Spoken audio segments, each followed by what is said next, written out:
What's up, horror fans? Pete here from the Lassercast, where me and my good friend Danny, Dr. Zayas, God, Torkel, we attempt to record once a week. There's usually a lot of technical difficulties. Fingers crossed, we actually record something today. Danny, how you doing? I'm doing good. I'm ready to go. I've been thinking about, forgetting about, and then remembering Yellowjackets since last Friday. So I'm ready to talk about it. Let's fucking do it. So Yeah. this episode, did you think it was as good as the previous, better, or was it like starting to go backwards? How'd you feel? I thought this was, in my opinion, clearly better than the last episode. Maybe my favorite of the season, because I think this is what, episode 7 or 8? Seven. Okay. So episode 6, which I thought was the best episode of the season, was a good episode until there was a great last, moment to it. Right. I thought this week was, from beginning to end, I thought a really great episode. We waited all season for Hilary Swank to show up, and we talked about it last week, and I said to you on this channel, I really, really hope that she is Melissa, because I think that is the only thing that makes narrative sense. And not only is she Melissa, but I love the way that they paid that off, and I love that they keep breaking down all of the things that we talk about each week, all of the things that we get into, oh my God, well, who killed Lottie? Who left the cell phone? Who, slashed the brakes? And every week they deconstruct those individual moments, and you realize, here we are, a couple episodes away from the season finale. Shauna is just an absolutely fucking crazy bitch. She is this week, she elevated herself to me into not just a crazy character on this show, but one of the most insane characters in TV history. And I know that's a lofty thing, but this is the end of 3 seasons of a show that was initially, at least, very popular. And I think the performance by Melanie Lynskey over these 3 seasons has been incredible. And I think that this episode, holy shit, it is, the way this episode ends, I was just left mouth open, I couldn't fucking believe. Yeah. And I genuinely, I was so happy. And weird for me to say that, because for a lot of this season, we weren't happy, or at least I wasn't particularly happy. But they paid off the Hilary Swank debut. They paid off the Melissa is still alive. I thought that every single step that they took made really good logical sense. And I love that everything led to a total deconstruction of Shauna's psyche, and it left her a ravenous animal, literally biting her prey at the end of this episode. And I can't wait. We're recording this. Is this live? Are we doing this live? It's on Twitch, but I'm going to put it on the channel right after we're done. I mean, so we're recording this Thursday night, and just, waiting 6 days to talk about it with you, knowing that tomorrow I get to come home from work and jump into my bed and put it on right away. Yeah. I'm so excited to watch the last 2 episodes of this season. And again, the first 5 episodes of this season were as to steal a phrase from the kids, was as mid can get. Oh my God. Yeah. And for me to feel this way about the last 2 episodes going into, I guess, what is it, the last 3 episodes of the season? Yeah. So I loved it. Yeah. Well, one of the benefits of us recording this first on Twitch and not on YouTube is that I literally just told you it was episode 7. We're actually talking about episode 8. So it is episode 8 of the season. Okay, that's what I thought. Right. So then there is just 2 more. 9 and 10. Yeah. So, it's called A Normal Boring Life, I think is the title of the episode. And A Normal Boring Life. And we see that is what Hilary Swank's Melissa is trying to have. We get introduced to her, and the idea is that she faked her death at some point. I'm assuming it's after they return on the plane to come back to New Jersey. Absolutely. They even made mention of how they all went to her funeral. Right. So okay. It had of course, been when they got back. So, you talked a lot about Shauna just now.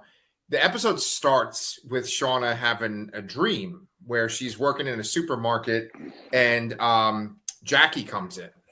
And Jackie's she says something like, well, what's happened to your life? Or I can't believe you've become this. It's interesting because one major component of the show for 3 seasons now is the idea of, can you go back to a normal life after you've experienced what the Yellowjackets have experienced? And what you see with the main characters, the very main important central characters, Misty, Shauna, Ty, I guess Van kind of too. And then we're used to with Nat is the idea of the wilderness was better for them than what the real world was like.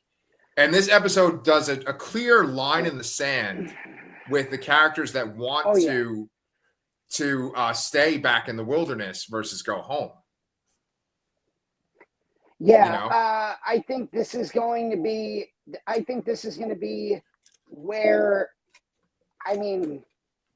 hoping that there is a season 4, that this is the through line of season 4, at least in the wilderness part of the mid-90s, is going to be the Yellowjackets Civil War, where you have Nat and her crew versus Shauna, Ty, and Lottie. And I think already, really, you saw it was Nat and Van on one side, and then Shauna, Ty, and Lottie on the other. And also Travis wanted to go home too. And I think when you look at the characters from that point of view and you look at them as adults, Travis and Nat were broken adults. They were broken people who were addicts and their lives got away from them when they got back. Van managed to kind of survive by being just out of the loop completely. But she also obviously has what now appears to be terminal cancer. Whereas the other 3 come back. And isn't it interesting that the 3 who chose to stay, you can kind of look at them as the most successful, where Lottie comes from money, but she was able to start a peaceful cult or a retreat where, people signed up and paid their money to go. Ty becomes a very successful politician, and Shauna becomes a successful, boring, middle-class housewife married to her high school sweetheart who runs a furniture store and has a kid, which is still better than the way Nat, Van, and Travis turn out, where 2 out of those 3 are dead. Yeah, and soon all 3 of those characters are going to be dead as adults, if we think Van is going the way the doctors said that she is. Yes. So I think that is something to look forward to. I think that's an interesting theme. And I love that. I don't know if you saw, if you caught it, but there's a scene in the wilderness where Melissa is talking to somebody else, and she mentions that she cannot wait to go home and just, do normal shit.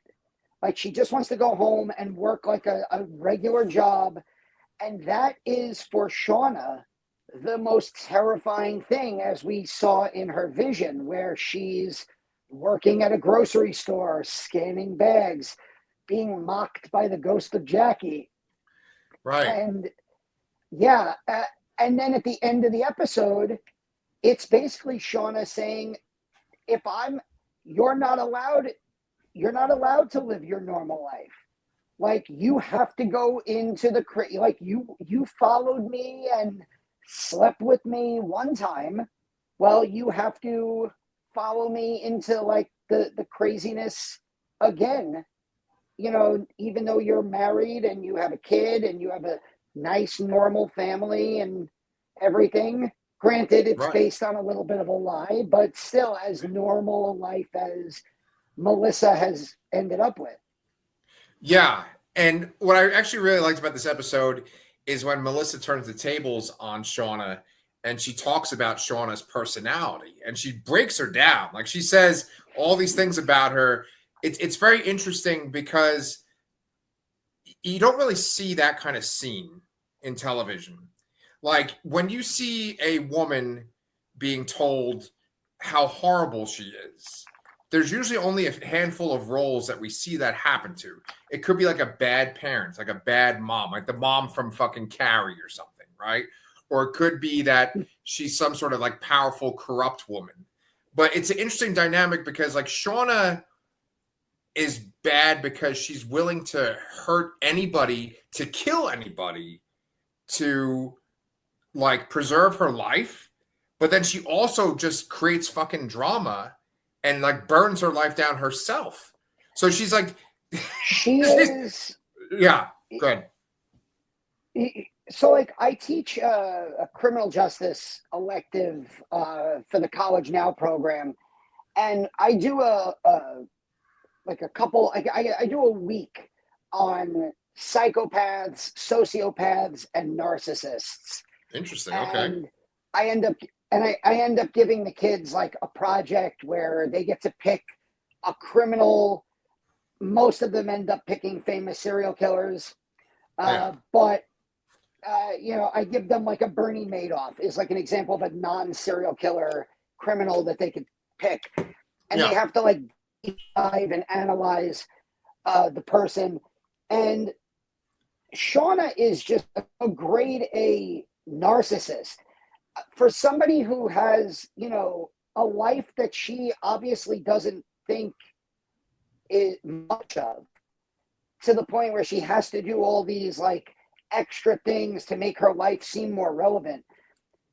My sister and I were talking, like, the way when she opens the door, when she comes out of the closet and Melissa's there and they first see each other, and Shauna's first like reaction to Melissa is, "Are you still in love with me?" I almost laughed out loud. Like, how could she possibly, like, just the fucking gall. And like, granted, like, they kind of like they laid all these hints at you, the cell phone and this and that, and we speculated as to why Melissa might be back and maybe she does want, but like, to hear Melanie Linsky's in that character say it, she has this like almost pathetic feel of desperation to her. Like, are you still in love with me? Yeah. And right. You realize the second she said it, I was like, oh my God.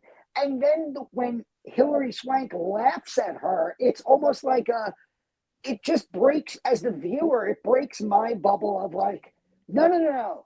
This character is just the most self-obsessed narcissist Yes. Everything is about her. She got her husband and her daughter involved in covering up murders for her. Correct. Uh, she she has she steals. She has a horrible relationship with Misty in terms of friendship, where she Right. abuses Misty's friendship to her, accuses her of all these crazy things, and then refuses to apologize. She is, in many ways, she's like, you're used to this character being a toxic man. Yes. Right. Right. And for Exactly. it to Exactly. be like, and for it to be not just a woman, but like, your average, like middle class, you know, working mom kind of thing, it's such a dramatic, like crazy. It just adds so much to that character, and Right. I, I hate her, Yeah. but I also kind of love everything about her because I think she, at this point, without an adult Nat, she is the driving force of this show going Right. forward. Right, right. It's interesting, Danny, right? Because you and I'm pretty sure we covered Strange Darling on this channel, right? We covered Strange Darling. Yeah. Yeah, yeah. Yeah. And then, did you ever watch the Mm-hmm. show Fleabag or no? Is it? I, I, is that the one with the girl who ends up in the Indiana Jones movie? Yeah, yeah, yeah, yeah, yeah, yeah. Then So yes, I did. She falls in love with a priest. in the second season, yeah, yeah. But like the reason Okay, why I'm bringing yes, up, I watched it. yeah, the reason why I'm bringing up those examples is because they're kind of examples of these women who the way they affect the people around them. In Strange Darling, it's deadly, right? She kills a lot of people.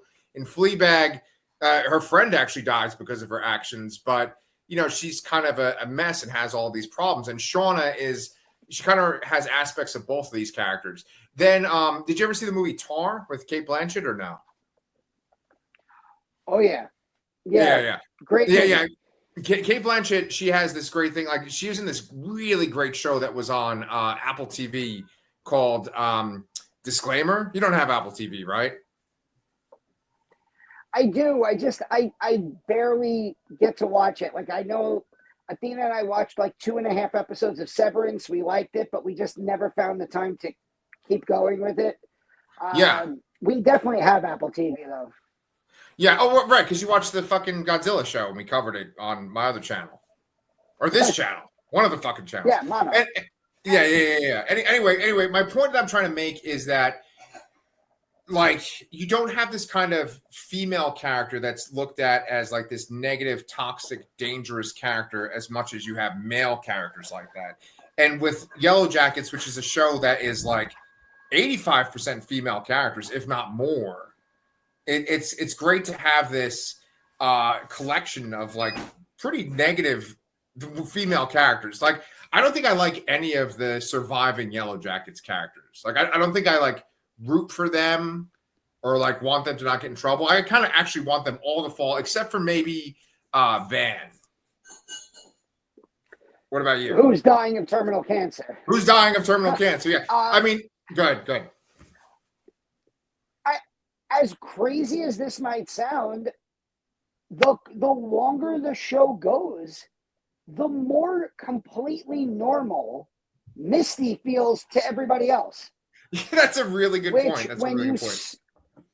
When this show started, it was like all these great actors and Christina Ricci as the weird one. Right. And now we're almost the end of 3 seasons in, and it's like all these fucked up characters, and Christina Ricci just really needs a friend. Right. Right. And oh, good. My sister and I were just talking like about how like the longer the show goes, you start to weirdly identify with like Misty, and you kind of want her to just be like, you don't need these fucking people. Like you're okay on your own. Like maybe like go hook up with Walter, but like you don't need these fucking crazy people ruining your lives and putting you in like danger and shit. Man, you and your sister have such interesting conversations about this show because that is a really good point. Like you side and care with Nat and Shauna and Ty in the first season. Like you totally care for them. You feel bad for Ty when her life is kind of coming undone because of her dual personality, right?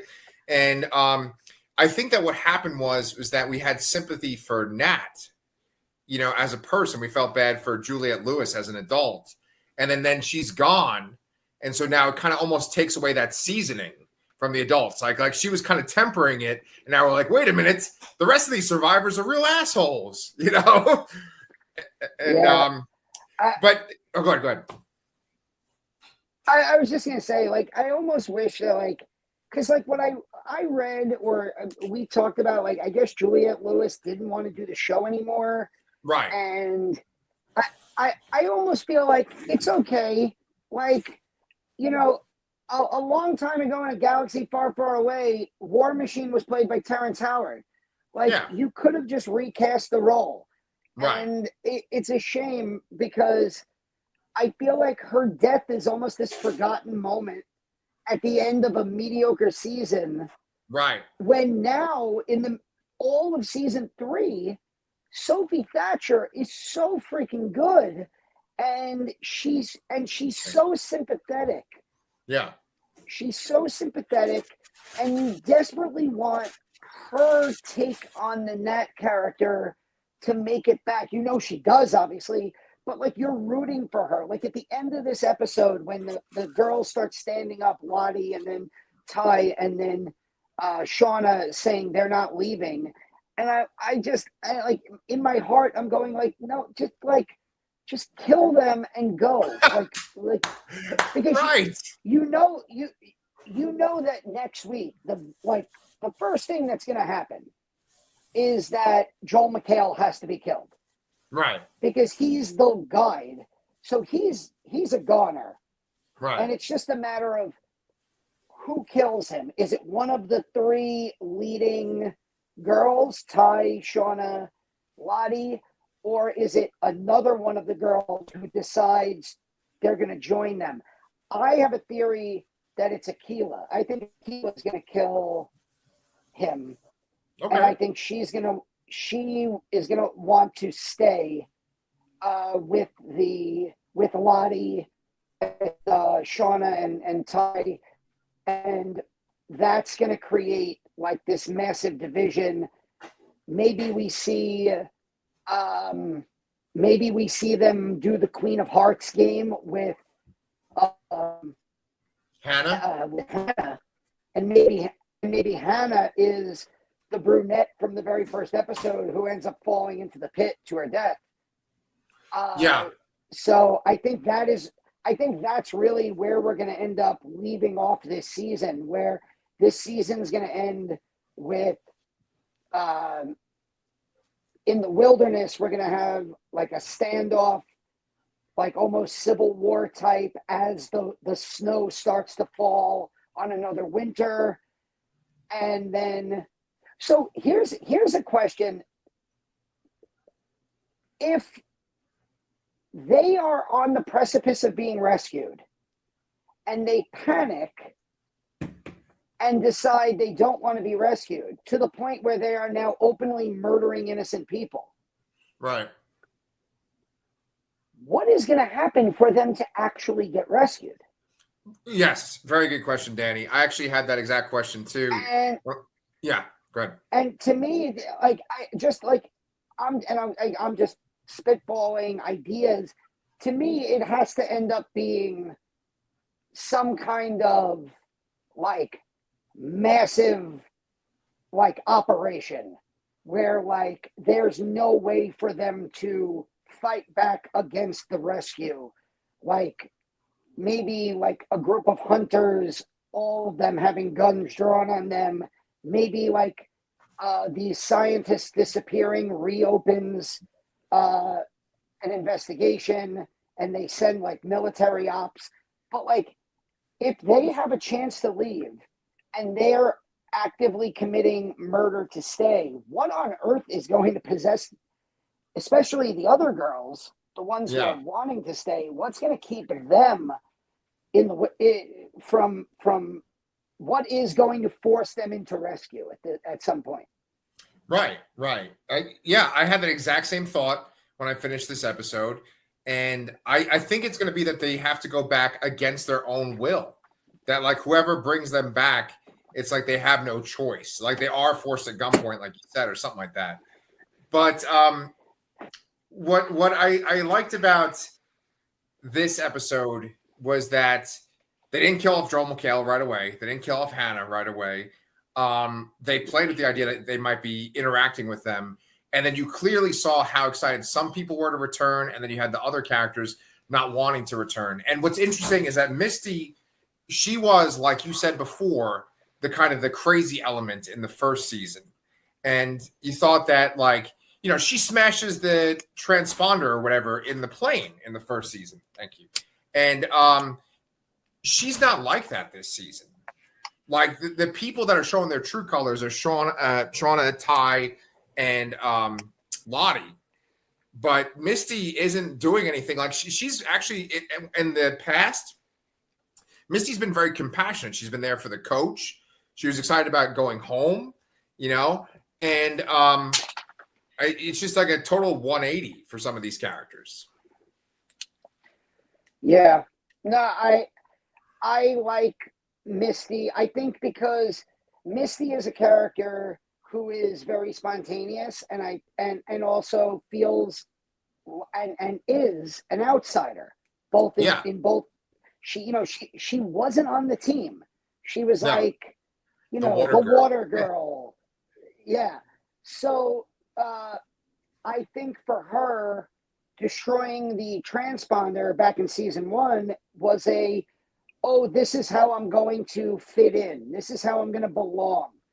And then all of a sudden, a year goes by, you survived the winter, you've eaten a few human beings, you've witnessed actual death, and now it's not fun anymore. I want to go the fuck home. And yes. I think that's what her character is going through.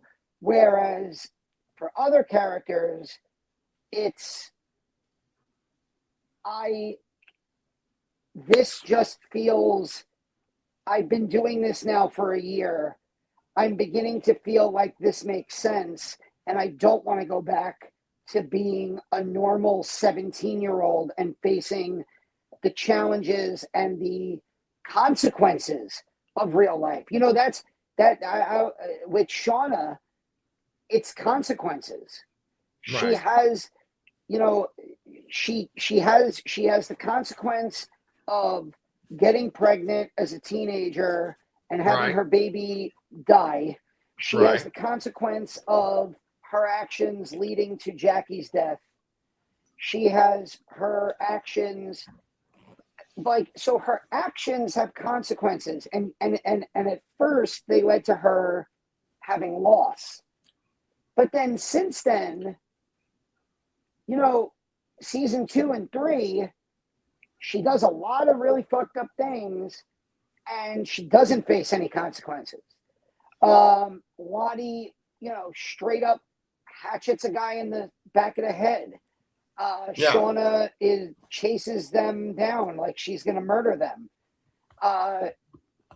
She's ready to kill Coach Ben on sight. And then as an adult, she's all action, no consequences. She murders Adam. She's threatening the lives of people. She's attacking people. Nothing ever happens to her.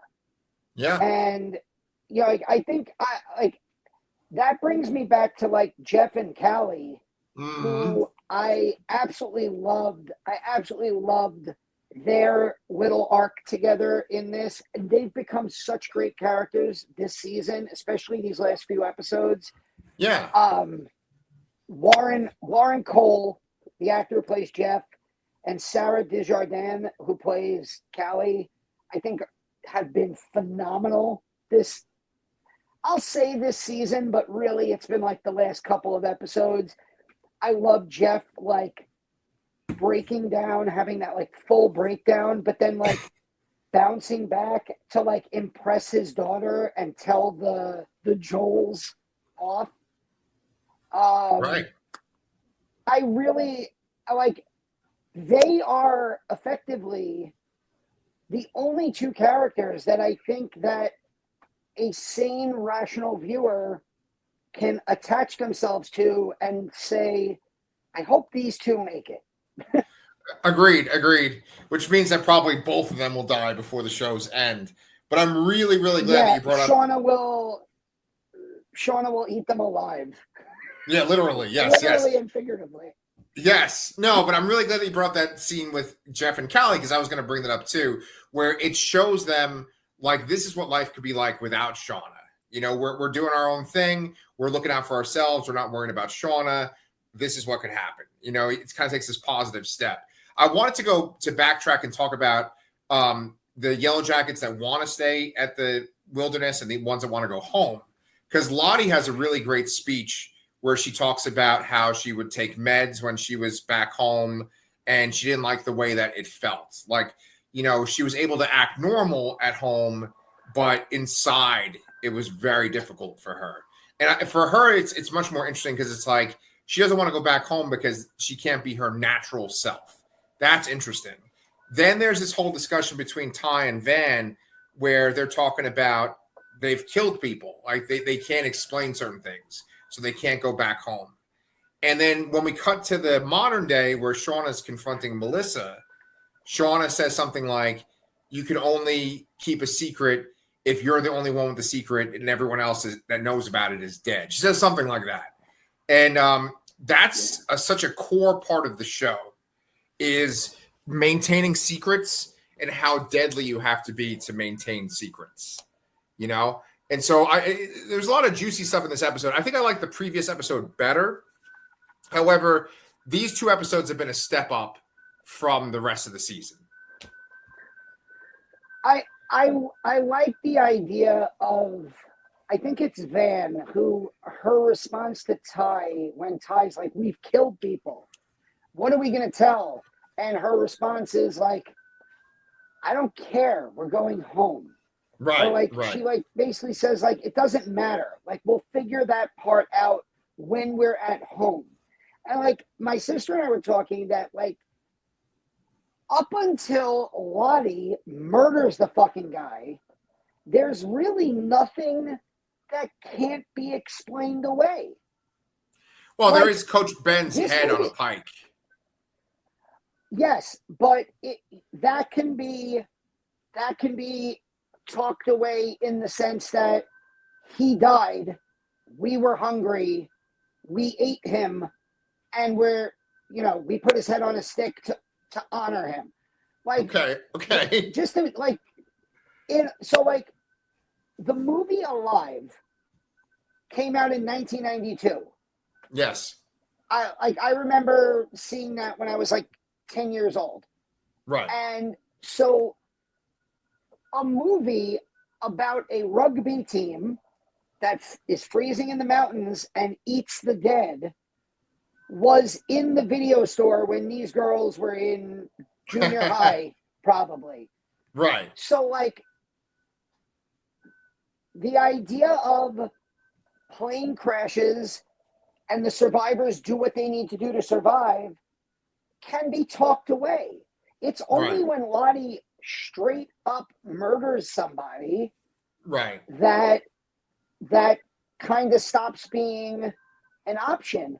But even then, it's like, Charlotte has a chance to there's an international trip that her school is doing. And they're going to Italy next February. And I paid the deposit, and Charlotte kept asking me a bunch of questions. She's like, well, what if none of my friends go and I'm the only person who I don't know anybody else in the trip? And I said to her, I said, yeah, that might be a little awkward. But on the other side of the coin, you'll be in Italy. And I think that's like the idea for these characters where like Van Melissa even, Nat especially. It looks as if Travis, the idea of like, yeah, we've done some questionable, terrible, awful, criminal things, but we're living in the fucking wilderness, freezing to death in a teepee, versus we get to go home to our families and civilization and everything else. Right. And I like that there is this like division of like, I don't think I can go back because I feel like, but what's hilarious from the show's point of view is that they basically tell you that when they go back, at least, what are we, 25 years later? It's 25 years later. Yeah, I think so. So like 25 years later, nobody even cares or knows who the Yellowjackets are. Right. And that goes back to like last week. We were saying like, oh, but we thought that, in season 1 that there was going to be like this conspiracy of like, oh my God, it's the Yellowjackets. I can't believe it. Like, but there's nothing, there's no Netflix documentary about them. Right. You mentioned one of them, one of them, Ty, was an elected official. So, like, the fact that they were Yellowjackets who did these horrible things, it ended up really not mattering for the people that made it back. Right. And it was it is now such a, and we know that this decision to stay is going to lead to a large number of them being killed. Right. Like, I'm pretty sure that, like, Mari, I'm willing to bet, does not make it back. I'm willing to bet Akila does not make it back. Right. The other girl, I think her name was Jo, who was like, when Melissa got shot, she was helping Melissa like with the wound. That girl's not going to make it back. Like, we know Hannah dies. We're 100% sure that Joel McHale's going to die. So, like, so many more people are going to get killed because they stayed, whereas they are like afraid to go back because of the repercussions. Right. It's just it really makes it interesting going into those last 2 episodes and into the later seasons. Yeah. I don't know if you remember how Lord of the Flies ended, and this is a spoiler, I guess, for Lord of the Flies, but the kids get rescued, right? Like, the kids get rescued by the Navy or whatever at the end of the book, and it's like sort of right in the middle of a very horrible moment. It's like, things are really going downhill, they're escalating, and then they get saved, right? So I kind of feel like that's... Doesn't it happen right after they kill Piggy? Yeah, like, yeah. Or is that his name? Yeah, Piggy, like, the one with the glasses. Killed with like the rock. The boulder, yeah. And then like... Right, and out of those kids... So that could be... Go ahead. No, I was going to say that could be like a... there's obvious connections to Lord of the Flies. That could be... it was, if you think about it, right when they decide to kill Coach Ben and put his head on the spike, that's when the civilization shows up. So maybe, and weirdly, like Akila's vision, Ben is the bridge. They killed Ben, they cooked Ben, and the adults show up. So it's like, maybe they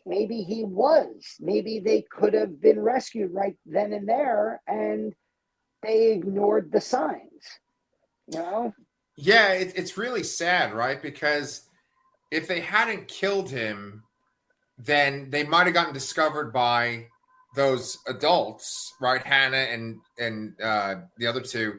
And he could have maybe gone home himself, if they hadn't killed him prior and like made up their minds that they were going to kill him and stuff, So I don't know. It's real tragic. But like with my Lord of the Flies comparison, I was saying how it's interesting that the ones that truly survive are actually like the worst ones out of all of them, right? Because everyone else is more innocent than Ty and Shauna and Lottie, you know, the ones that survive, and Misty.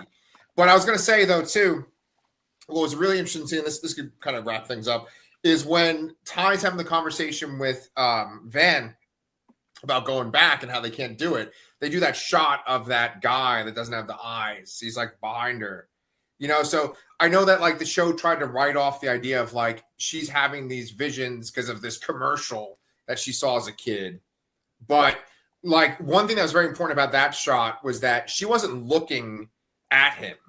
Like it's one thing to say that she has these visions because maybe she has some mental illness or that like she remembers this commercial. But if she's not looking at him, that's implying that his presence is there and she's not aware of it, you know? Like it's one thing to say that she like sees him and like, you know, it upsets her, it's disturbing, but it's another thing to be like, he's there, she's not acknowledging that he's there, so his presence is there. Because like one thing I wanted to say, Danny, too, is that you keep talking about how they're like deconstructing things and they're saying like, oh, this explains this, right? But I almost feel like, Danny, that like maybe they're doing that. They're like deconstructing everything so that they can like pull a supernatural twist on us by the season finale. Like, oh, you think this is all regular? Go ahead. Yeah, I said like my sister earlier in the season, like really like right at the beginning of the season, she was the one that got it into my head that there's absolutely nothing supernatural going on. And then you've watched this season and every single supernatural thing has been deconstructed. Right. What is the sound? It's frogs fucking, right? It, you know, even Melissa, like we find out that Melissa marries Hannah's daughter. Right. Not because not because of like some elaborate plan, because she was like following her and then they met and they genuinely fell in love. Why did you deliver the tape? I delivered it with a note. That's another thing. Where's that note? You know, where's that? So if Shauna ends up finding that note, but now, like, obviously Melissa's going to get wrapped into this because she's afraid to lose her family if her wife finds out that they took part in murdering and probably eating her mother. Her biological mother, that might, you know, spoil, you know, dinner that night. So I like where it's going. I'm looking forward to it, but I do agree that while the show, and I think I said this to you, I think it would be fucking hilarious if they spent all of season 3 deconstructing all of the supernatural stuff into reality, and then we come back and we circle back in like season 4 or 5, and it turns out that it's just been this evil fucking Wendigo demon monster with antlers the whole fucking time. Right. Because I love, like, in movies, there are some movies that have endings that feel like they come out of nowhere. Right. And almost like dare to kind of change the genre. And I feel like that would be such a crazy, ballsy thing for the show to do. I don't know if they will, but I think it's definitely on the table. Yeah. Right. I mean, I guess we have 2 more episodes left to see which way they're going to go. I think I'd be more satisfied if it's not supernatural and like all the deconstructed things are true, because I think that has more of a statement to be like, we read into things. We believe the things we believe because we need to. So we believe in the supernatural. We believe in more, and it makes us do horrible things. I like that much more than it's a fucking spirit, you know? I think that's so much better. Go ahead. So here's, and I guess this is where we can end for today, but like it does lead me, if there's, and again, I agree with you. I don't think it's going to be supernatural. I think that these are just deeply flawed, borderline psychotic, borderline evil human beings. Yes. Making terrible decision after terrible decision. And it leads me to wonder, if there's nothing supernatural, where does the show end? Because again, to me, the natural opposing forces were Shauna and Nat. There is no Nat anymore, So does it rope back around to like Shauna and Ty like just murdering each other at the end while everybody watches? Like I don't know, and we don't have to even talk about it now. It's just like it. That is, I'm genuinely interested to know this. I'm going to say something.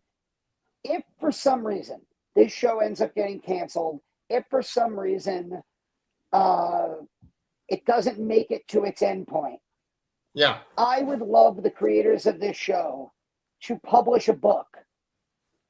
Like it could be a 500, 600, 700-page book of the Yellowjackets saga from season 1 to their ending, and I would love to read what they have in mind, because you're the one that told me they have a plan, a 5-year plan.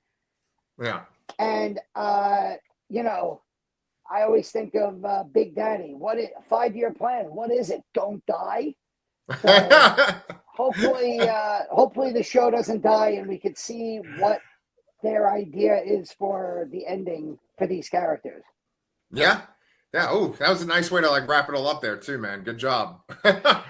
So we got Yellowjackets to watch tonight, or I guess tomorrow morning after it comes out late tonight, and then we got other stuff coming up on the channel as well. You want to tell people what they can see on our channel? Well, aside from Yellowjackets, I have a couple of short reviews up on the channel now. I watched a pretty fun meta slasher on Shudder called Bloody Axe Wound.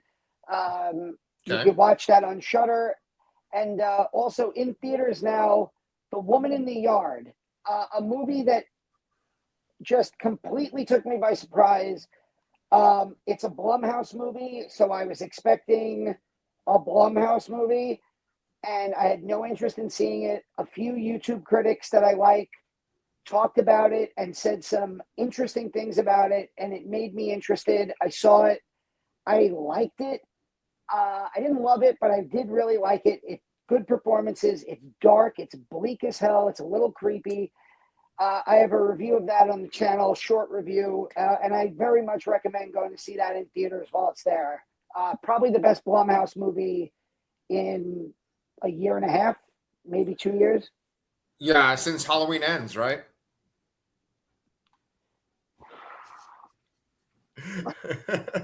It's funny that The Woman in the Yard.